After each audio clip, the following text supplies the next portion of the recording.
Once Castro felt emboldened enough to embrace socialism, he trumpeted it.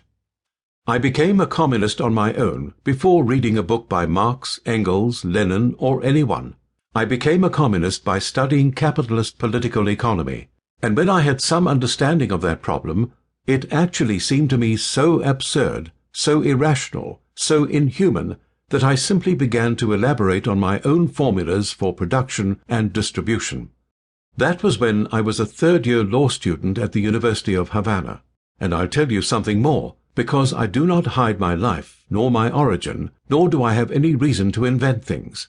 If I were a false man, if my ideas were not deep and sincere, I would not have been able to convince anyone in this country, because when the revolution triumphed, the majority of the people were not socialists, and the majority of the people were not communists.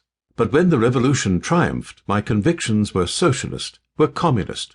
I was born within a landholding family. I studied in religious schools, that is, my primary and secondary education. I arrived at the University of Havana being a political illiterate, and no one instilled ideas in me.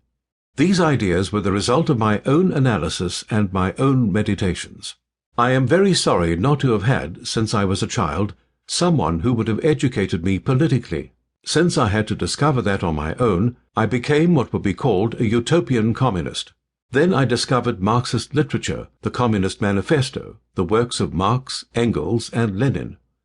Maybe there are some in Cuba and even outside of Cuba who remember listening to all the criticisms that I made about capitalist society when I had not even read one Marxist document. Before the revolution, our program was not yet a socialist program. It was a program of national liberation, very close to socialism. I would say that it was the maximum that at that time, and under those circumstances, could have been understood by the masses of the population. Although our program was not socialist as of yet, I did myself have deep socialist and communist convictions.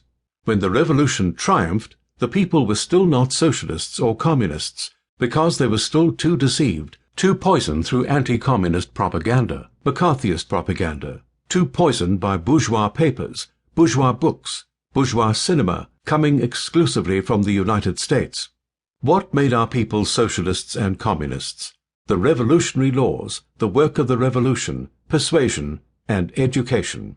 Now the people are socialists and communists. That is a reality, and it is not going to change, no matter how many millions of tourists come here. With Che now de facto head of the Cuban economy, he and Fidel began to propose its reorganization along lines even more radical than the communist economies of the Eastern Bloc had attempted. They wished to replace wage labor altogether with an ethic of work driven entirely by moral incentives, in which all commitment to individual advancement and personal wealth would disappear in favor of a devotion to collective social well-being. True socialism, Che contended, relied on the emergence of a new man who no longer exhibited the selfishness of capitalist society.